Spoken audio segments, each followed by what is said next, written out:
Donc qui commence à sommeiller un petit peu, mais je vais répondre à la question de Jean-Philippe de ce matin, donc les particularités du ligament croisé chez les féminines. Pourquoi est-ce que le ligament croisé est plus difficile à suivre chez les féminines? Donc j'ai un petit pincement au corps de revenir ici au Parc des Princes, parce que la dernière fois que je suis venu, c'était avec l'équipe de France pour les quarts de finale, et malheureusement on avait perdu, donc ça fait un petit peu spécial.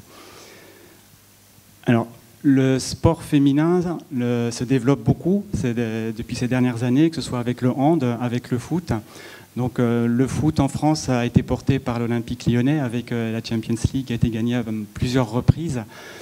Plus récemment, la Coupe du Monde qui a été très médiatisée. Donc il y a eu un engouement, je pense, pour le foot féminin. Et le nombre de licenciés a fortement augmenté également. Donc en France, on va dépasser les 200 000 licenciés. Dans le monde, 4,8 millions.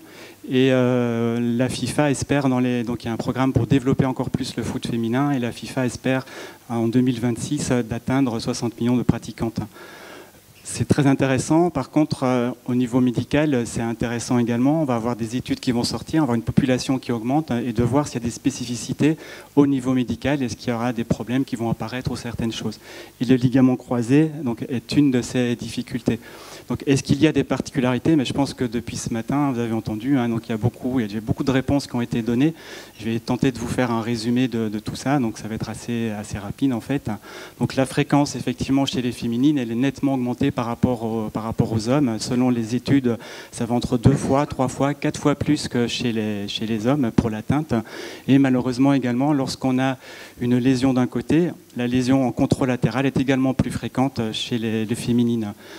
Lorsqu'on se fait opérer, donc avec le transplant, les récidives sont beaucoup plus importantes également chez les féminines. Et le retour au niveau antérieur, on vient d'en parler, est plus compliqué à atteindre chez les féminines également que chez les hommes. Donc beaucoup de difficultés, on le remarque. Pourquoi? Donc c'est multifactoriel. Il y a des facteurs de risque qui ont été ciblés, qui ont été retrouvés. Donc d'abord l'âge, donc 14 ans. À 14 ans, il y a la puberté qui apparaît, donc entre 12, 13, 14, 15 ans. Donc il y a une fréquence qui augmente également chez la féminine à ce moment-là. Particularité aussi chez la femme, donc les antécédents familiaux. Gérard Dean en a parlé ce matin, on va aborder ça aussi avec la génétique. Donc il y a des familles chez les féminines, c'est particulier aux féminines, des familles où il y a effectivement plus de lésions du ligament croisé. Le BMI, donc l'index de masse corporelle élevé, donc ça c'est un petit peu aussi chez les hommes. Et puis 2 facteurs qui sont un peu moins nets, des douleurs au niveau du genou en pré-saison, ça ne veut pas dire grand-chose, et une fatigabilité, la fatigue.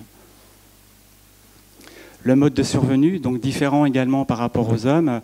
Chez les hommes, donc c'est presque la moitié entre contact et non-contact. Chez les féminines, c'est beaucoup plus, 70% en moyenne, selon les études également.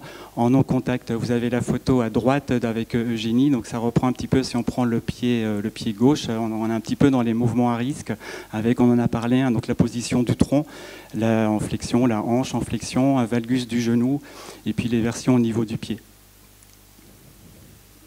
Donc les raisons, elles sont multifactorielles, on va essayer de les aborder. Il y a les propriétés mécaniques propres du ligament croisé antérieur, les facteurs anatomiques, le contrôle neuromusculaire, les facteurs hormonaux et puis les facteurs génétiques. Les propriétés mécaniques au niveau du ligament croisé antérieur, donc on a parlé aussi de la force musculaire, donc pour prévenir les lésions au niveau du ligament croisé, on a bien vu qu'il n'y avait pas que la force, mais on pourrait se dire éventuellement que chez les féminines, il y a moins de force, donc moins de contrôle et plus de risque d'avoir des atteintes du ligament croisé.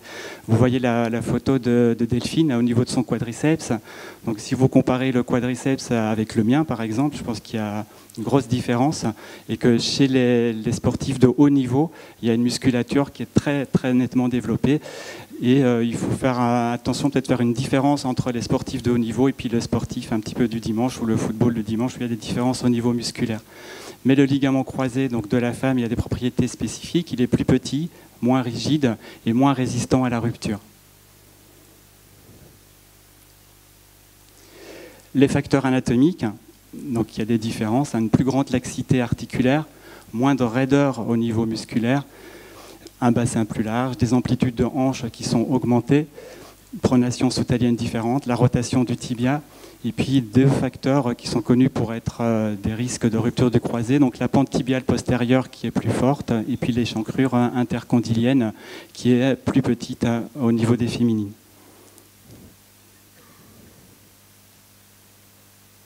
On peut passer à la suivante, merci.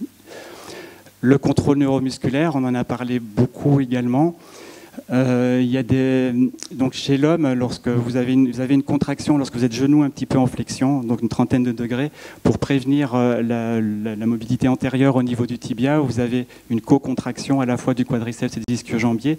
Il y a un recrutement qui serait différent chez les féminines, avec dans le temps, en fait, dans le timing, avec un quadriceps qui se contracte en premier, puis un petit décalage sur le recrutement des ischio-jambiers. Et ce qui est intéressant de voir également, c'est que ce contrôle neuromusculaire, on va le voir dans quelques minutes, il est modifié également au cours du cycle hormonal avec une influence hormonale nette. Et puis il y a le contrôle dynamique du valgus du genou, on en a parlé à plusieurs reprises. Donc vous avez deux petites vidéos ici avec Marion Torrent. Donc ce sont des bilans en fait qui sont faits systématiquement en début de saison. Donc les 23 joueuses qui sont sélectionnées passent en un bilan médical, hein, comme un petit peu partout, en vue de mettre un programme de prévention. On leur donne leur routine qu'elles vont faire 1 heure avant les entraînements du matin ou l'entraînement de l'après-midi. Et donc là, on voit, donc Marion avait eu un petit souci au niveau du genou à gauche. Donc le genou qu'on voit sur la première vidéo, et on contrôle juste la réception qui est pas trop mal. On regarde l'autre genou où elle n'avait pas eu de souci. Et donc vous voyez, donc c'est un petit peu perturbant. Donc là, le contrôle est beaucoup moins bon, que ce soit au niveau du tronc, du genou, au niveau de la réception. Et en sachant que la rééducation a été faite essentiellement sur le genou du côté gauche et que le côté droit a peut-être été un petit peu laissé de côté à ce niveau-là. Les facteurs hormonaux. Donc vous avez le cycle hormonal sur les 28 jours, avec la première phase folliculaire et puis la deuxième phase juste après. Ce qui est intéressant de remarquer, c'est qu'il y a un taux de rupture du ligament croisé antérieur qui est beaucoup plus important chez les féminines, entre le 9e et le 14e jour du cycle. Donc un rôle au niveau hormonal. Et ce qu'on remarque à ce moment-là, donc entre le 9e et le 14e jour du cycle, vous regardez la courbe rouge, donc c'est le pic d'œstrogène. Donc les œstrogènes auraient un rôle dans les atteintes du ligament croisé antérieur.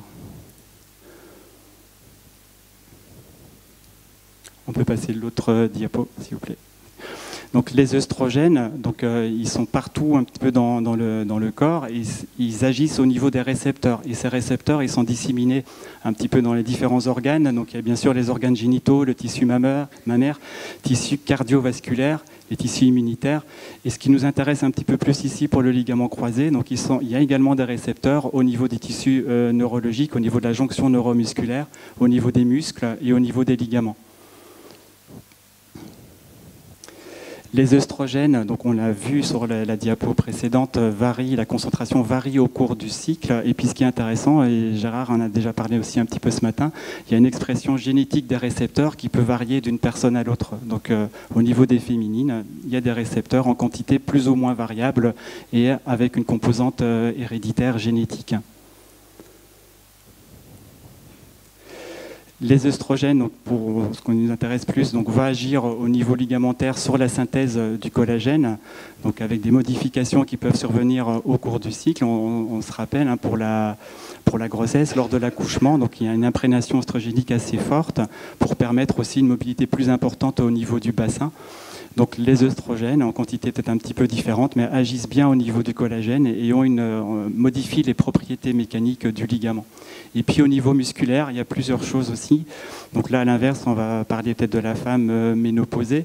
Donc on sait qu'elle a plus de risques de lésions musculaires et qu'elle va récupérer moins bien.